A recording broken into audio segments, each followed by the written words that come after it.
Olá pessoal, eu sou Janaína Marticelli e vocês estão no canal Forragicultura e Pastagens. Segura a vinheta que o vídeo já vai começar.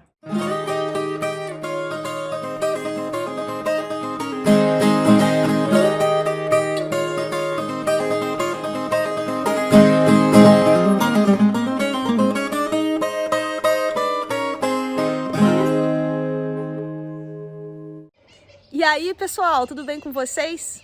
Então, hoje eu resolvi conversar um pouquinho sobre as questões relacionadas à adubação.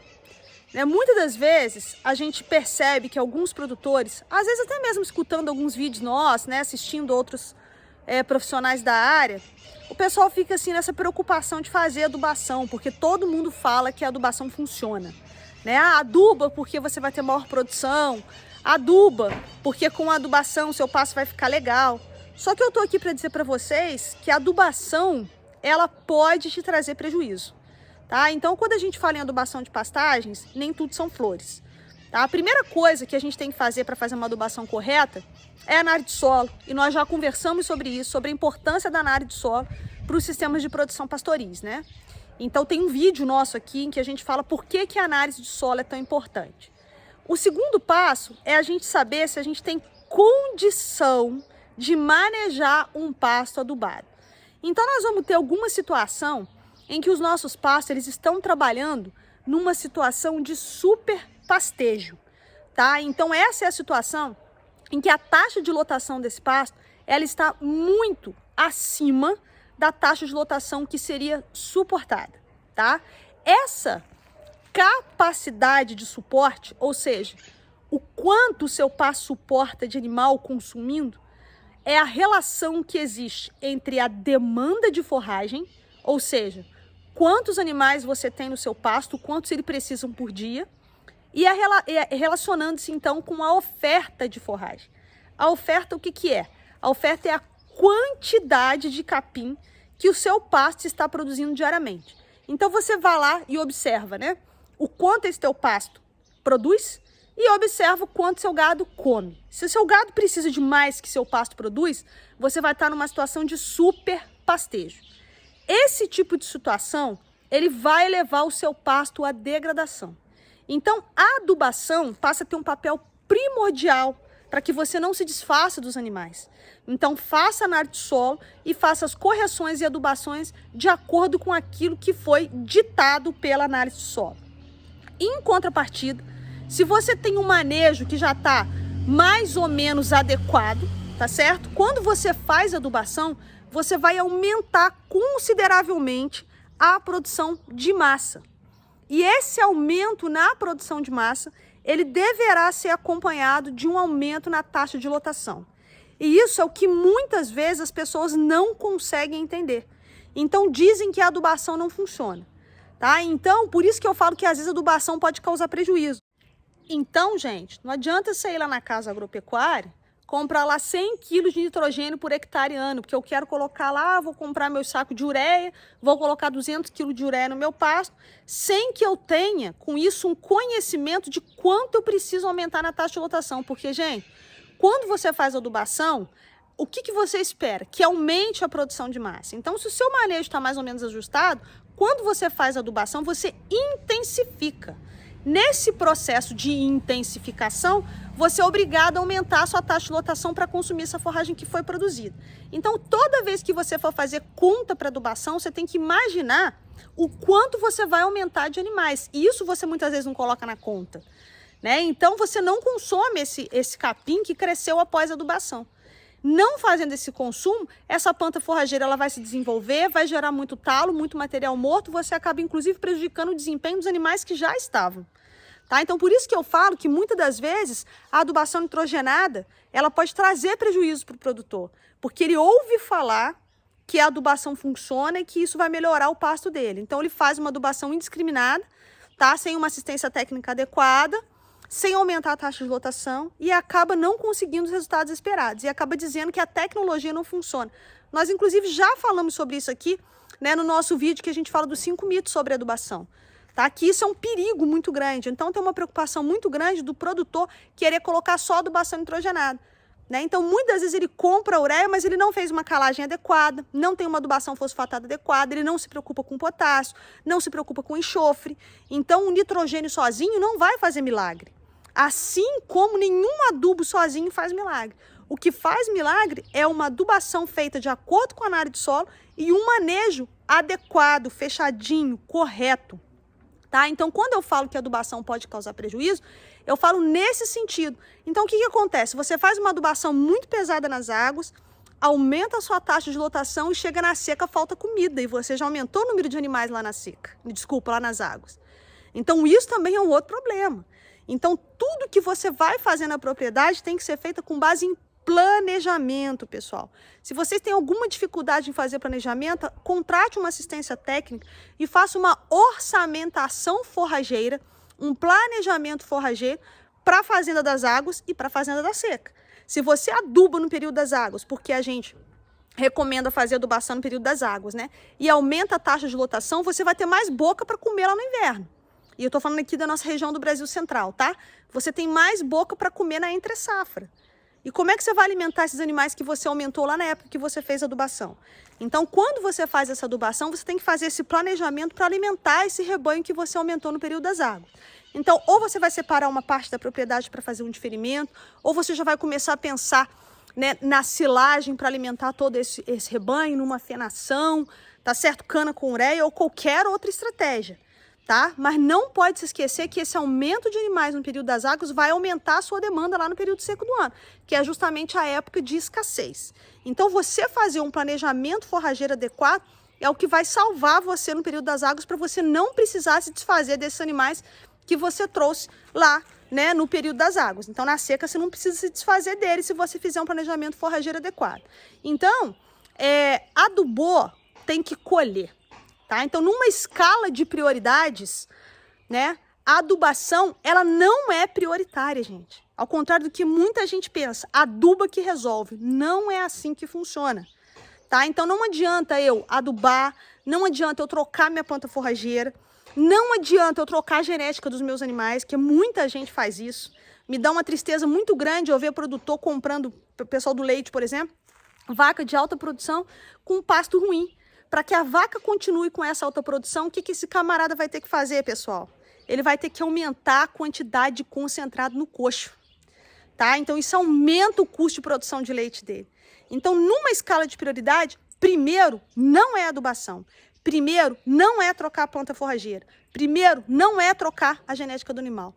Numa escala de prioridade, a primeira coisa que você tem que aprender a fazer é manejar. Tá? Então, simplesmente chegar lá e adubar não vai resolver o seu problema. Tá? Então, você tem que fazer adubação sabendo que você tem, né, a experiência em colher bem esse pasto. E o que é colher bem esse pasto?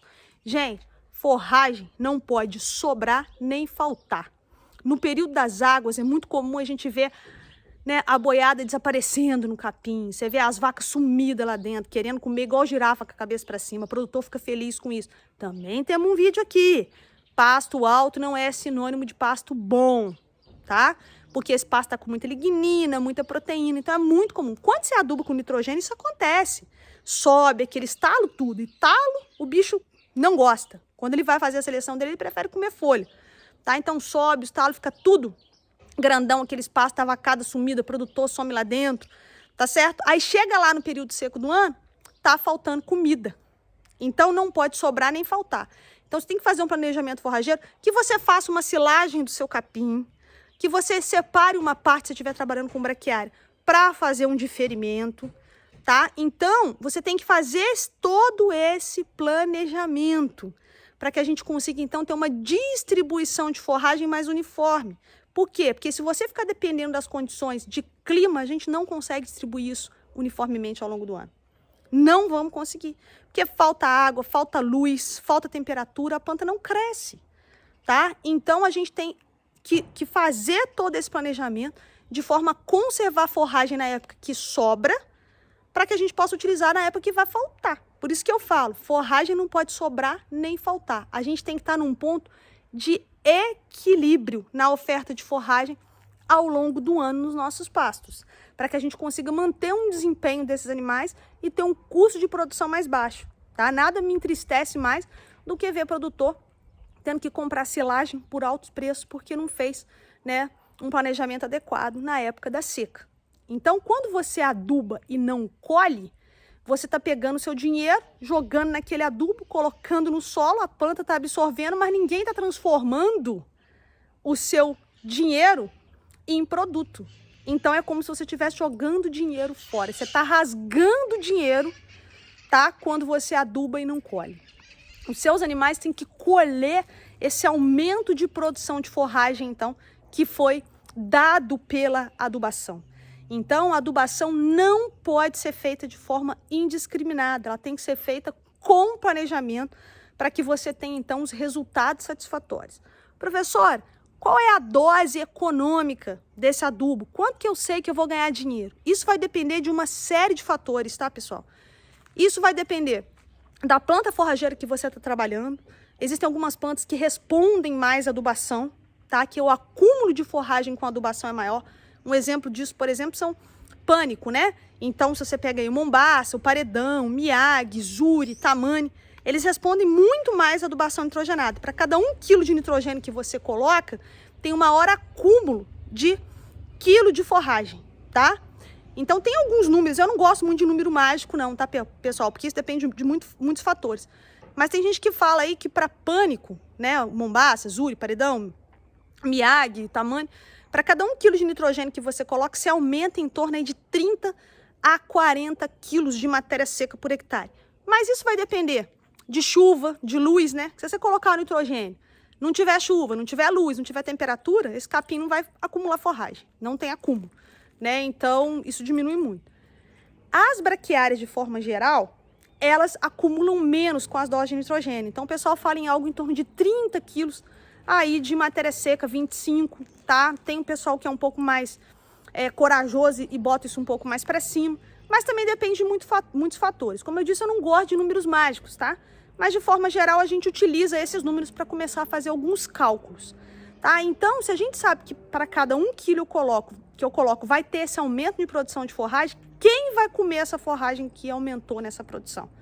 Tá? Então, eu tenho que trazer também animais para consumirem essa forragem. Por isso que eu falo para vocês que a adubação não pode ser feita de forma, né, indiscriminada. Então, vários fatores vão interferir nessa dose econômica, tá? Então, quando você usa pânico, provavelmente você vai ter uma resposta melhor do que se você utilizar a braquiária. Mas a relação do preço do nitrogênio com o preço de arroba e de leite, ela está cada vez mais desfavorável, tá? Então, cada vez mais essa dose econômica vai ser menor, porque o preço não está bacana. Isso é mais um motivo para que você faça uma boa colheita do seu pasto, porque o pasto adubado, né, o custo da produção dele é maior, né? Então, o quilo de pasto adubado é mais caro do que o quilo de pasto não adubado. Obviamente, você está entrando ali com o insumo, né? Então, isso é mais um motivo para que a colheita desse pasto seja feita de forma mais eficiente. Mas a coisa mais comum que tem é o pessoal adubar pasto, tá certo? Não botar bicho para consumir e depois roçar. Isso aí é justamente o que eu falo para vocês. Seu dinheiro é capim. Então, quando você pega o seu dinheiro, empata no adubo, paga maquinário, coloca o adubo no solo, o pasto cresceu, tá lindo, maravilhoso, você trabalha com a mesma quantidade de bicho, com o mesmo número de boca comendo, com o mesmo número de pata pisando, e não vai colher isso eficientemente. É como se você estivesse rasgando dinheiro. Então, você está jogando dinheiro fora quando você aduba e não colhe de forma eficiente, tá, pessoal? Esse era o recado de hoje. Aproveito para convidar vocês a acompanhar todas as nossas redes sociais, tá? Os links para as nossas redes sociais estão todos aqui embaixo. Eu peço para que vocês compartilhem, comentem, curtam esse vídeo, porque a participação de vocês faz com que esse vídeo chegue para mais pessoas. Então, quanto mais vocês curtem, mais vocês compartilham, mais esse vídeo é distribuído, tá? Então, deixa aí pra gente o nosso like. Se não gostar, também deixa o dislike. Deixa os comentários aí, tá ok? E eu fico muito feliz de ter vocês aqui comigo, tenho recebido um feedback muito positivo de vocês. Nós vamos continuar com o nosso quadro Que Capim é Esse? Vamos continuar com o nosso quadro O Produtor Pergunta e Eu Respondo, então pode mandar perguntas pra gente, tá bom, pessoal? Muitíssimo obrigado por estarem aqui com a gente, agradeço demais. Então é isso, pessoal, esse era o recado de hoje, fiquem com Deus e até a próxima. Tchau, tchau.